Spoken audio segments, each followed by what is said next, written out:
Hello everyone, once again आपका स्वागत है यूबॉर्न एकेडमी में। जैसा कि हम पहले बता चुके हैं कि हम इस चैनल में कक्षा 6 से कक्षा 10 तक की साइंस को पूरी तरह डिकोड करेंगे। क्लास 10 के अंतर्गत साइंस का थर्ड चैप्टर चल रहा है जिसका नाम है मेटल्स एंड नॉन मेटल्स, धातु और अधातु। इससे पहले हम इस चैप्टर के 10 वीडियो देख चुके हैं जिसमें हमने मोस्टली चैप्टर को कवर कर लिया है। आज के इस वीडियो में एनरिचमेंट ऑफ ओर को हम डिस्कस करेंगे। जिसने चैनल को अभी तक सब्सक्राइब नहीं किया वो सब्सक्राइब कर लें ताकि आपको पूरे वीडियो मिलते रहे। चलिए शुरू करते हैं। Metals and non metals part 11,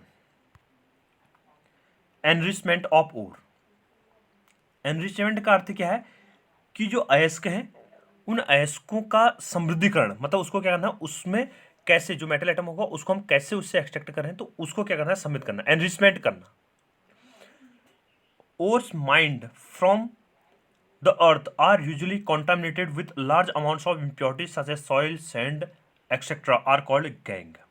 ठीक है, जो हम माइन से ओर प्राप्त करते हैं उन ओरों में क्या होता है, बहुत ज़्यादा क्या होती है, इम्प्योरिटीज होती है, अशुद्धियाँ बहुत हैं। जैसे सॉइल की हो सकती है, सैंड की हो सकती है, या किसी दूसरे मेटल एटम की भी हो सकती है। मान लो हमारे पास एक ओर है, जैसे कॉपर पायराइट है, CuFeS2। ठीक है, कौन सा ओर कहा है इससे हमने, कॉपर पायराइट, कॉपर का ओर है। इसमें देखेंगे तो इसमें आयरन भी उपस्थित है। ठीक है, लेकिन हम इसको किसका ओर कहते हैं, कॉपर का कह रहे हैं। कॉपर को हम इससे एक्सट्रैक्ट करेंगे, इसमें आयरन क्या हो जाएगा, इम्प्योरिटी हो जाएगी, या सल्फर क्या हो जाएगा, यहाँ पर इम्प्योरिटी हो जाएगा। तो इन अनवांटेड जो इम्प्योरिटीज होगी उसको रिमूव करना जरूरी होता है। ठीक है, तो जो इम्प्योरिटीज होगी उसे क्या बोलते हैं हम, गैंग। जो इम्प्योरिटी होंगी, ठीक है, उसको क्या बोल सकते हैं हम, गैंग कहते हैं। The impurities must be removed from the ore prior to the extraction of the metal। हमें क्या करना होता है, मेटल के निष्कर्षण से पहले अयस्क में से क्या करनी होती है, हमें जो इम्प्योरिटीज है उनको हटाना जरूरी होता है। ठीक है, मतलब इम्प्योरिटीज को क्या करना, हमें रिमूव करना होता है एक्सट्रैक्शन के थ्रू। ठीक है, मतलब मेटल को एक्सट्रैक्ट कर रहे हैं तो इसका मतलब क्या होगा, इम्प्योरिटीज को क्या करना होगा, हमें रिमूव करना होगा। The process used for removing the gangue from the ore are based on difference between the physical and chemical properties of the gangue and the ore. जो हमारे पास मेटल एटम है और जो गैंग है उनकी फिजिकल और केमिकल प्रॉपर्टीज के हिसाब से क्या करते हैं, उसमें से इम्प्योरिटी को हम सेपरेट करते हैं। ठीक है, अलग अलग स्टेप, अब आप आगे बढ़ते जाओगे धीरे धीरे तो उसमें पढ़ते जाओगे कि कैसे गैंग को हम रिमूव करते हैं, एसिडिक है या बेसिक है। ठीक है, उसमें कौन सा फ्लक्स यूज करते हैं हम, तो उसके हिसाब से क्या होगा, जो इम्प्योरिटी होगी उसको क्या करते हैं, हम रिमूव करते हैं। Different separation techniques are accordingly employed. ठीक है, डिफरेंट जो टेक्निक होंगी सेपरेशन अलग करने की जो तकनीक है, जो हमारे पास सुटेबल टेक्निक होगी, ठीक है, उसके हिसाब से क्या करेंगे, हम मेथड अप्लाई करेंगे। सल्फर की होंगी तो अलग होंगी, ठीक है, ऑक्साइड की अलग है, कार्बोनेट की अलग है। तो जो भी सुटेबल टेक्निक होगा उसको हम यूज करेंगे। Extracting metals low in the reactivity activity series. ठीक है, सक्रियता श्रेणी में नीचे आने वाले धातुओं का कैसे निष्कर्षण किया जाता है, यानी उनकी रिएक्टिविटी क्या है, कम है। ठीक है, रिएक्टिविटी क्या होगी, जो मेटल एटम है नेगेटिव स्टेट में रह सकते हैं, तो उनको हम कैसे उनमें से इम्प्योरिटीज को रिमूव करते हैं, तो उसको डिस्कस कर रहे हैं। Metals low in the activity series are very unreactive. Activity series में जो मेटल एटम नीचे रहेगा, जो बॉटम पे है, जैसे लास्ट में याद रहा आपको सिल्वर था, गोल्ड था, ठीक है, या प्लेटिनम है, तो ये मेटल एटम क्या होता है, अपने आप में बहुत कम रिएक्टिव है। ठीक है, अनरिएक्टिव मेटल एटम है। The oxides of these metal can reduced to metals by heating alone. इन मेटल एटम को क्या किया जाता है, केवल इनके जो ऑक्साइड्स होते हैं उनको हम केवल गर्म करते हैं, गर्म करने के बाद हम क्या कर देते हैं, इसको मेटल एटम को एक्सट्रैक्ट कर सकते हैं या प्योर एटम में ला सकते हैं।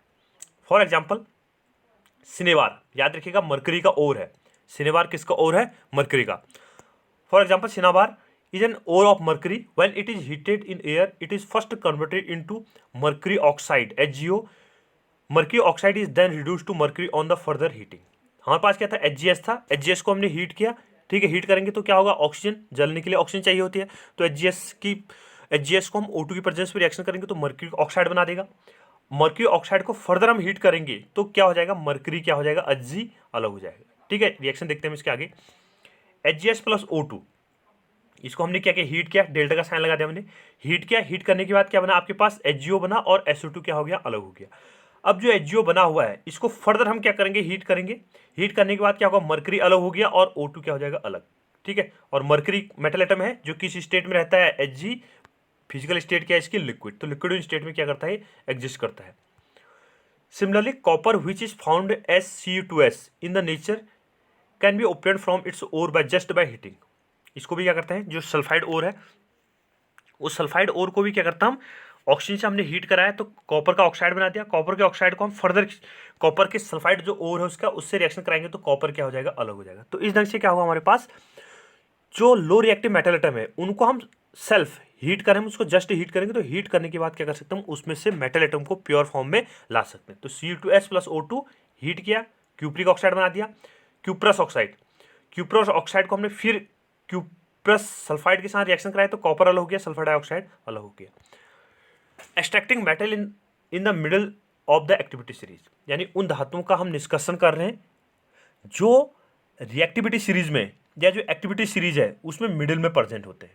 ठीक है, आपको याद रहोगा एक तो बहुत ज़्यादा रिएक्टिव था, ठीक है, बहुत हाई रिएक्टिविटी थी। इससे पहले जो वीडियो था उसमें हमने एक डायग्रामेटिकली रिप्रेजेंटेशन देखा था ओर का, ओर को कैसे हम एक्सट्रैक्ट करते हैं, मेटल प्योर मेटल एटम लाते हैं। तो उसमें 3 तरह के मेटल एटम रखे थे हमने, लो रिएक्टिव, मॉडरेट रिएक्टिव और हाईली रिएक्टिव। हाईली रिएक्टिव में जैसे सोडियम क्लोराइड होगा, मैग्नीशियम हो गया या अन्य कोई धातु हो जाएंगी।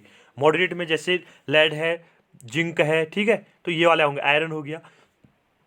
लेस रिएक्टिव में क्या होगा, जैसे गोल्ड है, सिल्वर है, मरकरी है, तो ये इसमें आता है, कॉपर हो गया। The metals in the middle of the activity series such as iron, zinc, lead, copper are moderate reactive. ठीक है, अपने आप में क्या होते हैं, इंटरमीडिएट रिएक्टिव है, मतलब बहुत ज़्यादा फास्ट भी रिएक्टिव नहीं होते, बहुत कम रिएक्टिव भी नहीं है, तो मॉडरेटली इनको रखा जाता है। These are usually present as sulphide और carbonate in the nature.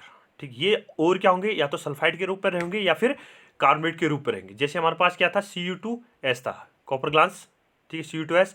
Zinc का कार्बोनेट है Zn CO3 के रूप में रहता है, ठीक है। लेड भी PbS के रूप में रहता है, ये हमारे पास सल्फाइड और हो जाएगा। आयरन क्या होता है, FeS2 के रूप में रहता है, ठीक है, या कार्बोनेट के रूप में रहता है FeCO3, या Fe2O3 के रूप में आयरन और के रूप में रहता है Fe2O3, या Fe3O4 हेमेटाइट, मैग्नेटाइट, ये डिफरेंट और है। कार्बोनेट के रूप में सीडराइट। ठीक है, तो किसके सल्फाइड और कार्बोनेट रूप में क्या होंगे, प्रेजेंट होंगे। It is easier to obtain a metal from its oxide as compare to sulphide and carbonates.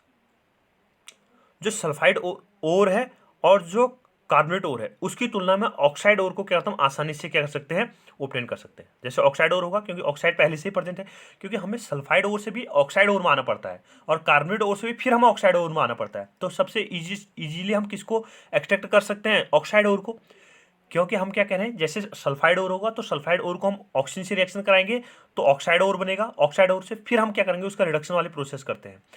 तो वैसे ही कार्बोनेट ओर है, कार्बोनेट ओर को हम हीट करेंगे तो तब जाके ऑक्साइड ओर आएगा, तब जाके उसमें तो ऑक्साइड ओर जो होगा, ऑक्साइड ओर को हम इजीली क्या कर सकते हैं, ओपन कर सकते हैं उससे मेटल एटम को। Therefore, prior to reduction, the metal sulfide and carbonates must be converted into metal oxide। ठीक है, ये हम बता चुके हैं कि कैसे सल्फाइड और कार्बोनेट ओर को हम ऑक्साइड में ला सकते हैं। The sulfide ores are converted into oxides by heating strongly in the presence of excess air। ठीक है, जो सल्फाइड ओर होगा या जो कार्बोनेट ओर होगा, ठीक है, सल्फाइड ओर को हम ऑक्सीजन की प्रेजेंस में क्या करेंगे, हीट करेंगे तो उसको किस में कन्वर्ट किया जाएगा, ऑक्साइड ओर में। या कार्बोनेट ओर को भी हम क्या करेंगे, सीधे हीट करेंगे तो वो क्या हो जाएगा, ऑक्साइड ओर में क्या हो जाएगा, कन्वर्ट हो जाएगा। The process is known as roasting. इसको याद रखिएगा, डेफिनेशन पूछी जाती है, बोर्ड में पूछा जाता है रोस्टिंग की प्रोसेस क्या है।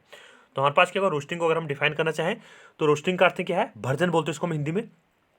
तो रोस्टिंग क्या होगी, मेटल एटम को, मतलब मेटल के जो ओर है, सल्फाइड ओर है, सल्फाइड ओर को ऑक्सीजन की उपस्थिति में हीट करने पर जो ऑक्साइड ओर में कन्वर्ट करने की प्रोसेस है उसे क्या बोलते हैं, हम रोस्टिंग कहते हैं। The carbonate ores are change into oxide by heating strongly in limited air. ठीक है, जो कार्बोनेट ओर होगा उसको हम ऑक्सीजन की लिमिटेड अमाउंट में क्या करते हैं, सप्लाई करते हैं। ऑक्सीजन की लिमिटेड अमाउंट क्या करेंगे, वहाँ पर सप्लाई करेंगे तो तब जाके उसको गर्म किया जाता है। तो उस प्रोसेस को क्या बोलते हैं, कैल्सिनेशन। ठीक है, हिंदी में क्या बोला जाता है, कैल्सिनेशन को निस्तापन बोला जाता है।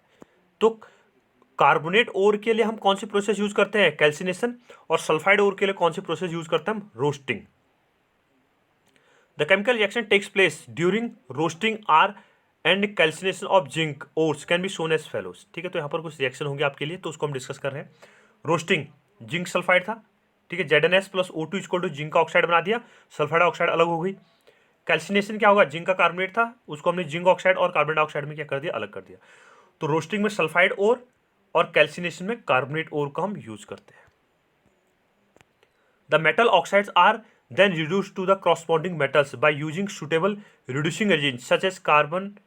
ठीक है, उसके बाद क्या होगा, हमें जो ऑक्साइड ओर मिल गया है उस ऑक्साइड ओर को हम क्या करते हैं, उसके बाद रिडक्शन करते हैं। तो जो सुटेबल मेथड होगा, जिस टाइप की उसमें क्या होगी, मैं जिससे रिएक्शन कर पाएगा आसानी से, कार्बन हो सकता है, कार्बन मोनोऑक्साइड हो सकता है, ठीक है, हाइड्रोजन हो सकता है, या फिर कोई अन्य मेटल एटम हो सकता है उससे ज़्यादा रिएक्टिव। तो जो सुटेबल मेथड होगा, जो सुटेबल उसमें इम्प्योरिटीज होंगी, जो सुटेबल मेथड उस पर अप्लाई किया जाएगा, तो उसके हिसाब से क्या करेंगे, हम रिडक्शन की प्रोसेस को यूज़ करेंगे। ठीक है, हमने क्या कहा, जैसे कार्बन के साथ भी क्या कर सकते हैं, हम रिडक्शन कर सकते हैं। ठीक है, तो यहाँ पर जो जिंक था उस जिंक को हम कार्बन के साथ क्या कर रहे हैं, रिडक्शन कर रहे हैं।